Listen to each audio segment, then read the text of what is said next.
Brace yourselves!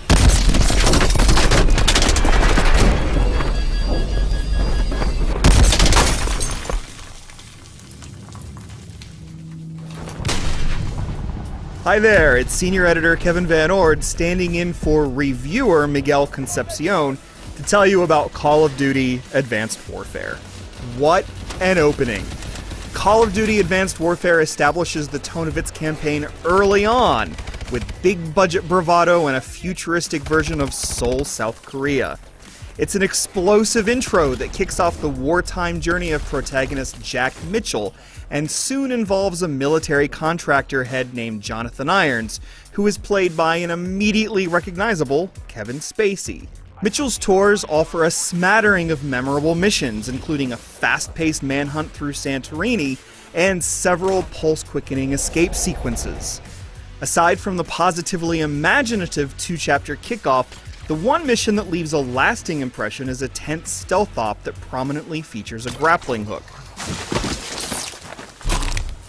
Given the early focus on your movement abilities, which are granted by Advanced Warfare's exosuit, you'd think that you'd have lots of opportunities to put those abilities to good use. Unfortunately, there are too few sections in which using an exo ability is mandatory. But the campaign is a terrific ride as a whole, though gameplay does adhere to Call of Duty's linear first-person shooter level progression, where combat boils down to suppression of the enemy near and far.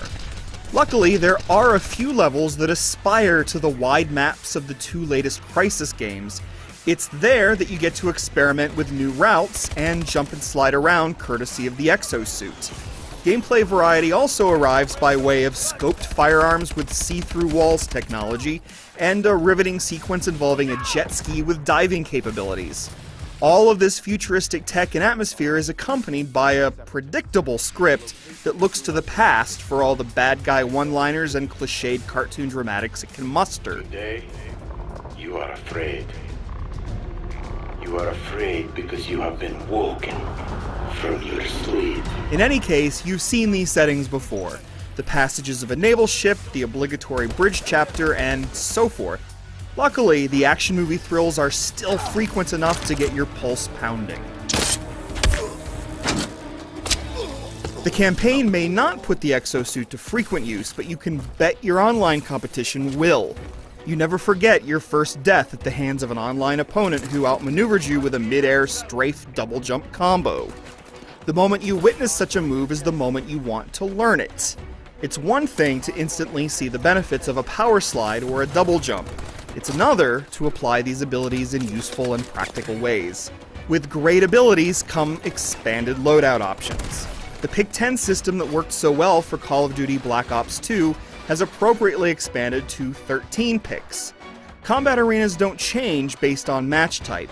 You're expected to adapt to each mode by having a custom loadout at the ready.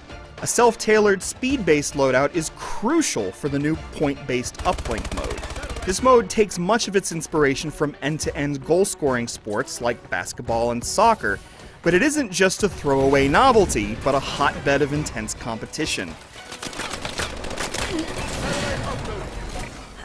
Meanwhile, Hardpoint, not seen since Call of Duty Black Ops, makes a much welcome return as Advanced Warfare's King of the Hill mode.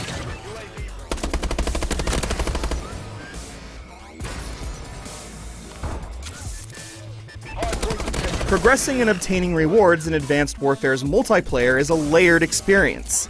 The supply drop system grants you random rewards without risk of unlocking duplicate items. The one exception is if you convert an unwanted supply drop reward into experience, which is a practical option, but it does open the possibility of unlocking that item again.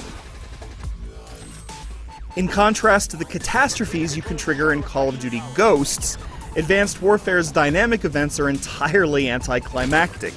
A tsunami warning in the San Francisco map might compel you to search for higher ground, only for you to realize the ensuing flood is laughably minor. It's commendable, however, that the multiplayer maps don't heavily borrow from the single-player campaign, but instead offer new and dramatic locales in which to destroy your enemies. Or perhaps you'd rather make friends instead, in which case you can buddy up with cooperative teammates in Exo Survival mode. Co-op maps are divided into 4 difficulty tiers, partly based on how the terrain of each setting helps or hurts your team. For example, the 3 points of entry in the hotel lobby of the terrace map make this reception area an ideal home base. The challenge arrives when you must leave the comforts of the lobby during non-defensive missions. When you only have 90 seconds to collect 20 dog tags in a map that is as tall as it is wide, a team that splits up without pairing up is most likely a dead one. The Biolab map is a fitting starter map, but it's so easy that you'll likely end the session not because everyone dies, but because everyone's gotten bored and wants to do something more fun and interesting. Advanced Warfare makes for a convincing foundation of futuristic yet relatable combat that is worth exploring and expanding even further. The huge change in player mobility is not so much a revolution as it is an overdue retooling for a series with yearly entries. For all its flaws and predictability, Advanced Warfare still makes you look forward to a direct sequel.